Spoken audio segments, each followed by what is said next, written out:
കാര്യവട്ടത്തും തകർപ്പൻ ഫോം തുടർന്ന ഇന്ത്യൻ വനിതകൾ പരമ്പര സ്വന്തമാക്കിയിരിക്കുകയാണ്.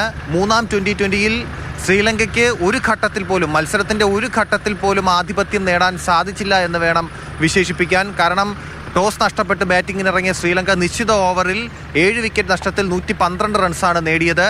മറുപടി ബാറ്റിങ്ങിൽ 113 റൺസ് പിന്തുടർന്ന ഇന്ത്യ 13.2 ഓവറിൽ ലക്ഷ്യം അനായാസം മറികടന്നു. 2 വിക്കറ്റ് മാത്രം നഷ്ടപ്പെടുത്തിയാണ് ഇന്ത്യ വിജയം സ്വന്തമാക്കിയത്. ഓപ്പണർ ഷെഫാലി വർമ്മ 79 റൺസ് നേടി പുറത്താകാതെ നിന്നു.